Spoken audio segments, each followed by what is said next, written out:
हरे कृष्णा दोस्तों आपने भगवान श्री कृष्ण और सुदामा की कहानी सुनी होगी।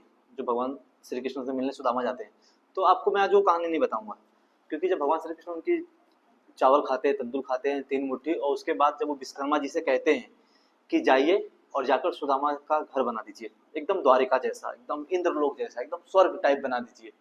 तो विश्वकर्मा जी जब उनके घर पहुंचते हैं, तो वहाँ पे क्योंकि सुदामा तो नहीं होते, सिर्फ उनकी औरत होती है। अब उनके औरत से बोलते हैं कि मुझे श्री कृष्ण जी ने भेजा है आपका घर बनाने के लिए, मैं विश्वकर्मा हूँ, तो मैं आपका घर बनाने आया हूँ, आप लोग बाहर आ जाइए। तो बोलते हैं कि नहीं, मेरा घर मत बनाइए। अगर आपको मेरा घर बनाना है तो उससे पहले ये जो पूरे गांव वाले हैं इनका घर बनाइए, उसके बाद मेरा घर बनाइए, और इनका घर मेरे घर से अच्छा बनाइएगा, तब मेरा घर बनाइए।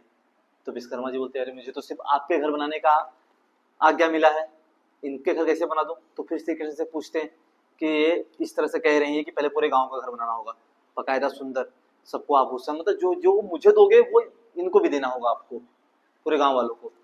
तब श्री कृष्ण जी कहते हैं कि देखो रुक्मणी, उनको बताते हैं रुक्मणी जी को, देखिए ये है मेरे भक्त, जो अपने से पहले दूसरों का अच्छा चाहते हैं। तब जाकर विश्वकर्मा जी सबका घर बना देते हैं। और यहाँ पे मैं कहानी के माध्यम से आपको बस यही बताने चाह रहा हूँ कि जो घर की औरतें होती हैं खास करके, वो आदमियों के काम में बहुत बड़ा बाधा डालती हैं। जब वो किसी चीज को अपना कहकर, सिर्फ और सिर्फ अपना कहकर किसी चीज पे वो हक अदा करती है ना, तो समझिए कि वो उस चीज को तो पा लेती है, पर उसके बाद जो और भी चीजें उनको मिलने वाली होती हैं, जो उनके जीवन में आने वाली होती है, वो चीजें नहीं आती हैं। तो इस बात को आपको समझना होगा कि आपकी, जैसे आपका अगर आदमी कमा रहा है, तो उस चीज पे सिर्फ और सिर्फ आपके आदमी का हक नहीं है, उस परिवार का हक होता है, समाज का हक होता है, सबका हक होता है। और लोग क्या करते हैं, सिर्फ अपना हक बना लेते हैं। और जब आप उस पर अपना हक बनाने लगते हैं ना, तो ये यूनिवर्स, ये ब्रह्मांड उस चीजों को और दुगना तिगुना करने की जब चाहत रखता है, तो चीजें रोक देता है कि भाई ये इतने में ही आदमी बदल गया। मुझे तो खास करके उन औरतों पे बहुत तरस आता है, दया आता है, खास करके उन औरतों पे बहुत तरस आता है जो औरतें हमेशा भगवान की भगवान हमेशा कोसते रहते हैं कि भगवान ने मेरे साथ गलत किया, ये किया, वो किया। वो इस बात को समझते क्यों नहीं कि भगवान कभी आपके साथ गलत नहीं करते। आप ही हैं जो दूसरे के प्रति बुरा बोलते हैं, जब बुरा करते हैं, बुरा सोचते हैं, तो वो चीज आपके पास रिटर्न घूम के आती है। बिना बिना किसी गलती के आपको एक कांटा तक नहीं चुभ सकता। जैसे कि अगर आज मुझे एक कांटा चुभा है ना, तो किसी न किसी कारण से चुभा है, मैंने कोई ना कोई गलती किया, तो मुझे उसका फल एक कांटा है। तो इस बात को समझिए, आपकी बिना किसी कारण से आपको एक कांटा नहीं चुभता, तो कोई आपका कैसे नुकसान कर सकता है? उस नुकसान में भी सिर्फ और सिर्फ आप जिम्मेदार होते हैं। जब कोई आपका नुकसान करता है ना, तो उसके पीछे भी आप ही जिम्मेदार होते हैं। कब? जब आप दूसरे के प्रति बुरा बोलते हैं, जब दूसरे के प्रति बुरा सोचते हैं। वो हर चीज को आप अपने आप को इस तरह से बांध लेते हैं जैसे कि अब ये चीज आपके साथ एकदम जीवन तक आपके पास ही रहेगी और आपके साथ ही ऊपर जाएगी। चीजों को थोड़ा ढीला छोड़िए, देने की चाहत रखिए, देने की नीयत लाइए अपने अंदर। जब आप देने की नीयत आपके अंदर आ जाती है ना, तो ऊपर वाला फिर आपको इतना देने लगता है, इतना देने लगता है कि आपके पास पता ही चलता है कि पैसे कहाँ से आ रहे हैं, किस तरह से आ रहे हैं, चीजें आपके पास एकदम अथाह चीजें आने लगती है। मैं हमेशा देखता हूँ कि कुछ लोग होते हैं जो उनके पास कुछ चीजें आ जाती हैं, तो उसको देने की नीयत नहीं रखते हैं। अगर मैं बताता हूँ, जैसे कि अगर मान लीजिए कि मेरे पास कुछ चीजें आ गई है, हाँ, अब मैं चीजें किसी को नहीं दूं, मैं सिर्फ मेरे पास ही रख लूं, चाहे कुछ भी हो, चाहे मेरा गाड़ी घोड़ा हो, घर हो, पैसा हो, छोटी से छोटी चीजों, बड़ी से बड़ी चीजों, अगर मेरे बाद किसी और के काम आ सकती है और उसमें बचा लूं कि खर्च हो जाएगा, नुकसान हो जाएगा, ये नुकसान कर देगा, ये मेरा ले लेगा, नहीं देगा, तो तरह चीजें ये अपने मन में धारणा बना लूं, तो जो ब्रह्मांड होता है, वो जो सोचता है कि मैं इसे और दूं, वो देखता है कि जब इसे थोड़ा दिया, ये उसी में इसको अपना बना रहा है, ये इतने पास ही पूरा रखना चाहता है, तो आगे कैरी फॉरवर्ड नहीं करना चाहता है, तो फिर हमें और चीजें नहीं मिलती है, हम उतने में सिमट के रह जाते हैं। आपने देखा होगा, जो आदमी जिस चीज के लिए लड़ता है, कभी वो आदमी उससे आगे नहीं बढ़ पाता है। आप नहीं देखोगे तो आप आसपास में देखिए, आसपास में नजर घुमाइए, दृष्टि घुमाइए, आपको चीजें जरूर मिलेगी।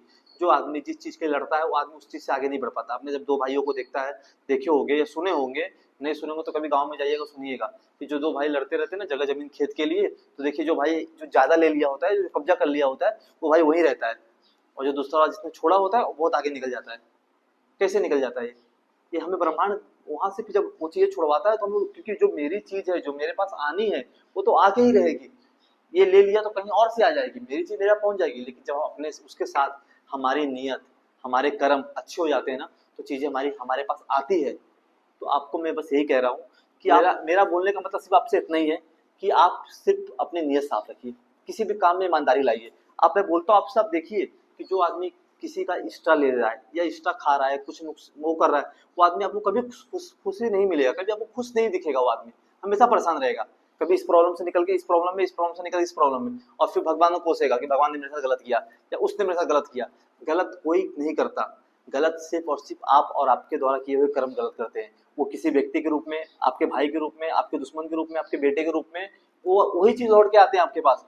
भगवान ने एक नियम बनाया है, ये जो कर्मा का जो नियम है ना, मैं आप या कोई इंसान ने नहीं बनाया है, भगवान ने बनाया है, जो कई हजार साल से फॉलो होते आ रही है। हम क्यों नहीं बिलीव कर पा रहे इसके ऊपर? एक बार आप बिलीव करके देखिए, जिस दिन आपको इस पे बिलीव हो जाएगा ना कि कर्मा का नियम रियल में काम करता है बहुत तेजी से, तो फिर आपको ना इसके प्रमाण खुद नजर आने लगेंगे। आप आस पास में एक बार देखिए, नजर घुमाइए, इस पे आप बिलीव करके देखिए कि इतने हजारों साल से हर युग में जो भी धर्मात्मा पुरुष आए हैं, वो सबने कहा है कि कर्म का नियम काम करता है। आप भी देखते हैं, पर बस आप लालच में, वासना में, क्रोध में, अहंकार में आप बिलीव नहीं करते। तो जब आप बिलीव करने लगेंगे ना, तो फिर आपको रिजल्ट दिखने लगेगा। फिर आप लेने से पहले डरेंगे, भगवान से पहले आप अपने कर्म से डरेंगे कि नहीं भाई मुझे नहीं लेना है। और जिस दिन आपके अंदर ये धारणा आ गई, तो फिर आपको भी सक्सेसफुल बनने से कोई नहीं रोक सकता। ये कोई रेस नहीं है। फिर आप एकदम, क्योंकि आप जिस मार्ग पे चलने लगेंगे तो सफलता एकदम समझ लीजिए खड़ी है आपको तिलक लगाने के लिए। लेकिन हम क्या करते हैं अपने लालच में कि नहीं कितना जल्दी ये ले लूं वो ले लूं, नहीं, एकदम रिलैक्स रहिए, चीजें आप तक खुद चलकर आएगी। जब कोई भी काम आपका धर्म रूप से करोगे, मतलब उस काम को आपको धर्म से रहते हुए करना है, तो फिर देखिए राम जी रावण को कैसे हरा दिए, क्योंकि वो अपनी जगह एकदम धर्म पे थे। भगवान श्री कृष्ण महाभारत के बिना लड़े कैसे जिता दिए, क्योंकि धर्म पे थे। तो इसी तरह हमें भी किसी भी काम में अधर्म नहीं करना है, तो चाहे काम मेरा बिगड़ क्यों न जाए, धर्म रूप से वो काम होगा तो ठीक है, नहीं होगा तो अधर्म से तो नहीं करना है। फिर देखिए आपको सफलता होने से कोई नहीं रोक सकता, कोई भी नहीं। जब आपके अंदर ये शक्ति आ जाएगी, जब आपको अंदर ये बुद्धि आ जाएगी, फिर आपको कोई नहीं रोक सकता इस ब्रह्मांड में। अगर आपको वीडियो अच्छी लगी हो तो सब्सक्राइब कीजिए, लाइक कीजिए। फिर हम मिलते हैं आपको किसी नए वीडियो पे अच्छे टॉपिक के साथ। तब तक कमेंट में थैंक यू यूनिवर्स लिख दीजिए।